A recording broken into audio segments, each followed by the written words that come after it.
Assalamu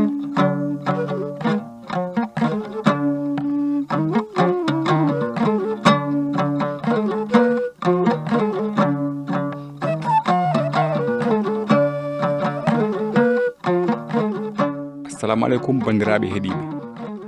Amin calmina on e inde Allah kaadi yidde o. Jiɗɗo yimɓe fof ndaɗa kadi ganda gonga o.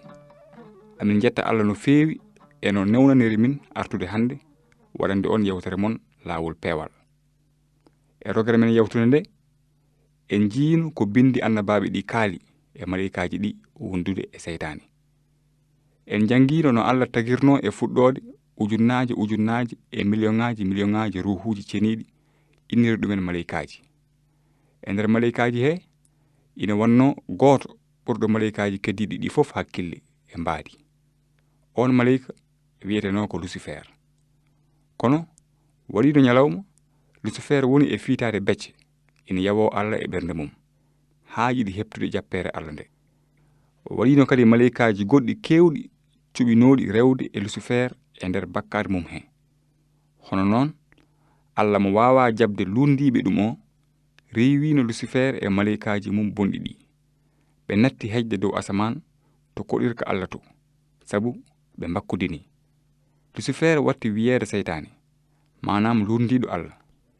Caggal Allah reewi seytane e malaikaji mum, tagani ɗumen jeygol ngol ñifata ha abada. Kadi ma war ñalawma ɗo Allah weddoto on seytane e kala dewɗo ɗum e jeygol. Seytane noon suwata wonade jeygol ha hande o mona e aduna he. Hande noon lowaten ko regere men bindi annabaɓe neɓere e deftere tawreta adinde manam lasli e simore adande e aya gadano e ɗimmo bindi ɗi mbi: e fuɗɗode Allah tagi asaman e leydi. Leydi ala no wayno, ko ndi meri ndi wonno. Niɓɓere kunus ina wonno e dow geej. Ruhu Allah o weeyi e dow diƴƴe ɗe. E fuɗɗode nde Allah tagi leydi e asaman nde, ala fof ko wurno ɗo e aduna.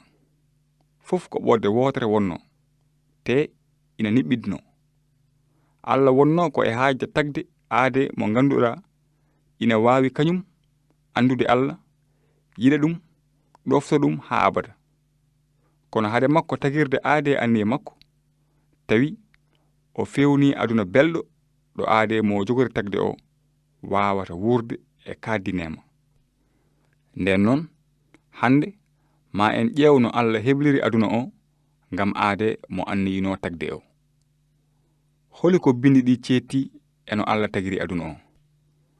Ɗi mbi ko ngati ko e balɗe 6 jomiraɗo waɗi asamanuji e leydi e geej e ko woni e nder hen fof. Nden noon njurnotoɗen seeɗa simore adinde e bindi annabaɓe nde, mbele eɗen jiya ko tagi e nder ɗen balɗe 6. Ko fayti e ñalawma gadano he, bindi ɗi mbi: ruhu Allah o weeyi e dow diƴƴe ɗe. Allah wi: yo annore yayno.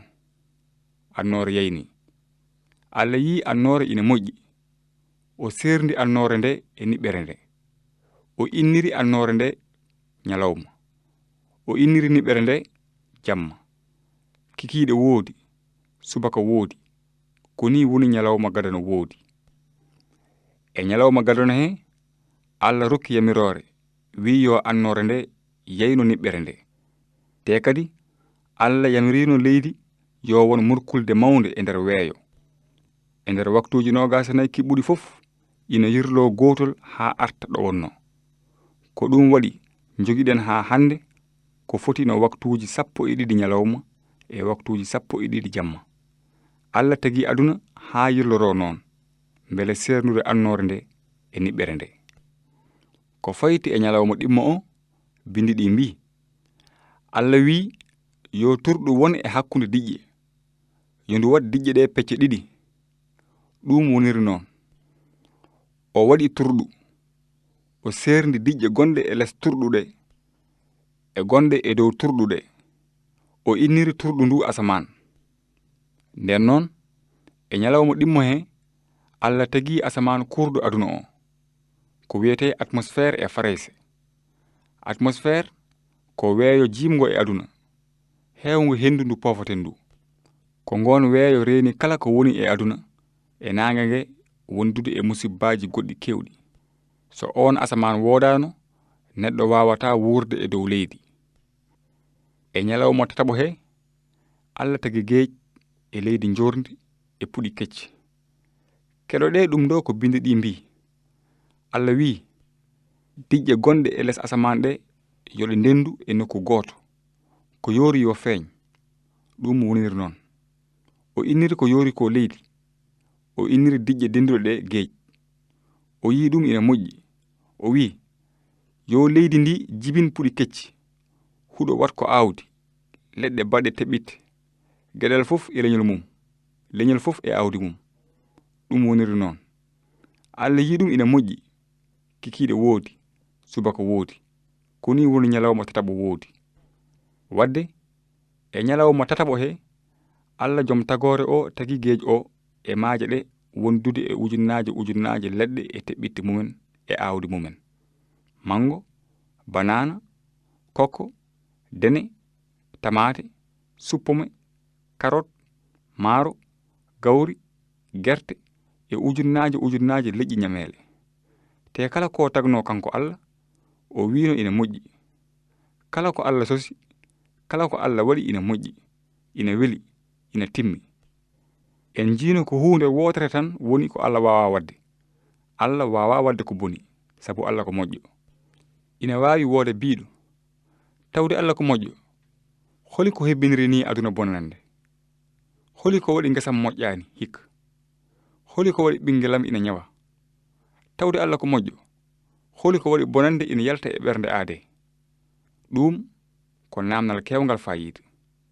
te bindi ceniɗi ɗi ina jogani ngal jaabowol timmugol ngol jogorɗen yiide e doge men garoji hande noon ndesden ɗum ɗo hakkillaji men Allah ko moƴƴo kala ko sosi kala ko waɗi ina moƴƴi durnen miijoji men seeɗa e moƴƴere Allah nde en ji no tagiri leɗɗe ɗe e nyalawma tataɓo he mbele aɗa andi ko saabi Allah tagi leɗɗe ɗe e teɓɓitte mumen mbele Allah ina jogii e majje sohla mbele adannomo tagde leɗɗe jibinoje teɓɓitte belɗe ɗe ko hawo nyawde heege makko ala Allah jom tagore o sohlani hay hunde wadde holi ko waɗi Allah ina taga leɗɗe ɗe bindi ɗi ina kolla en e wonde Allah e moƴƴere mum waɗani fof ko aade mo anniyino tagde o mbele a heɓtini moƴƴere Allah hol bawɗe muccude mangorore e welde walla heɓde balngol piindi e welde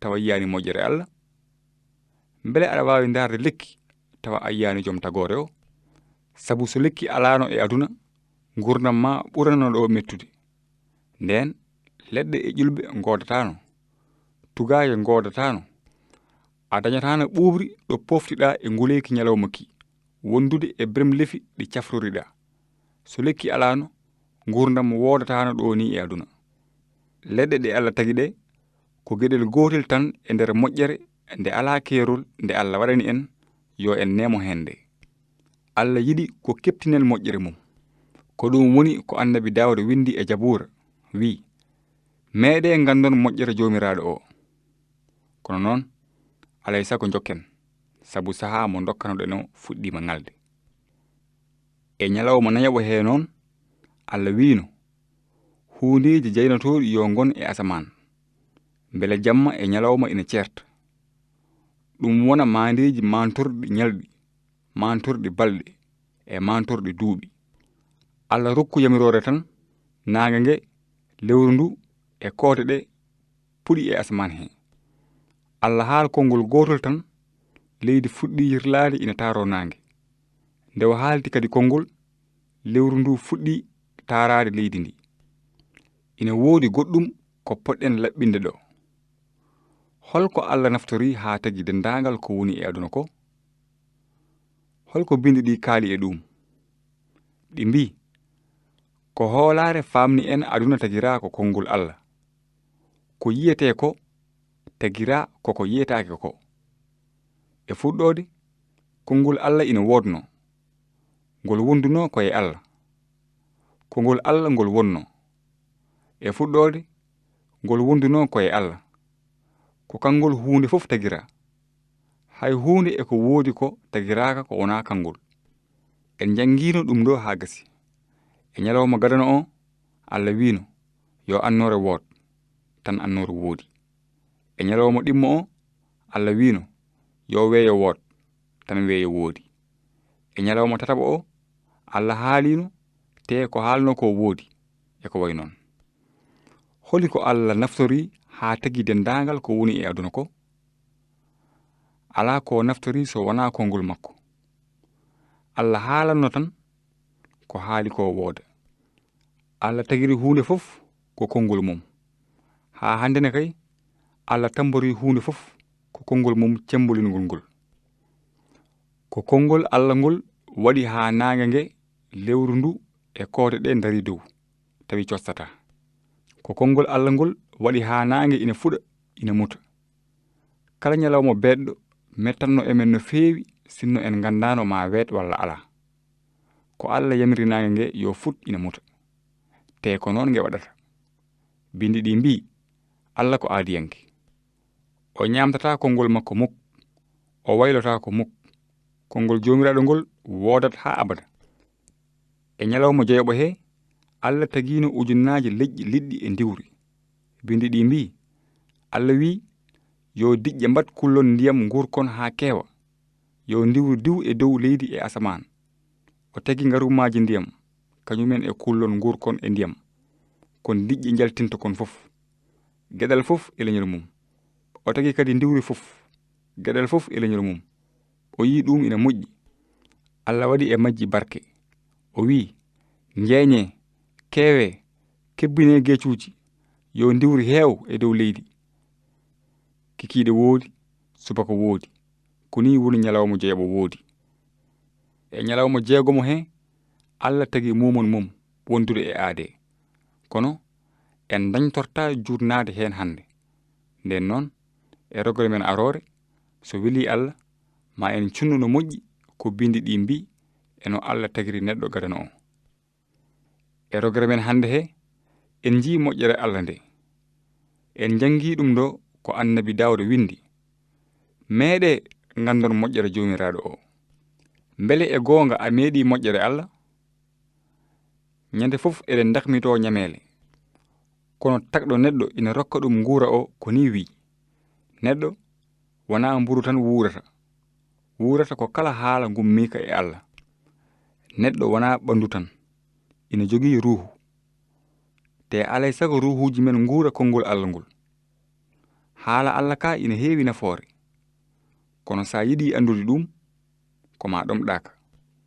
Mbele ɓernde ma ina ɗomɗi haala Allah no ɗomɗirta ndiyam ni. Sa ɗomɗiri hono noon haala Allah ma yi goonga bawɗo rokkudema jam e deejere e Allah. Ɗo e aduna he wondude e ngalu ngo gasata to dow asaman. Te eɗen gandi e wonde ɗum ko huunde sellunde. Sabu ko Allah e hoore mum fodi wi malu woodani yanɓe heege e ɗum ko peewal ɓe. Ngati ma kaar ɗum ɗita. Bandiraɓe on jaarama sabu keɗogol mon. E yewtere men arore so Allah jaɓi ma en loow rogere wiyetende holi sababu Allah tagi neɗɗo. Yo moƴƴere Allah wone mon. Woto jejjite ngoɗo ewnago mawngo wongo e bindi ceniɗi ɗi. Meeɗe ngandon moƴƴere joomiraɗo o.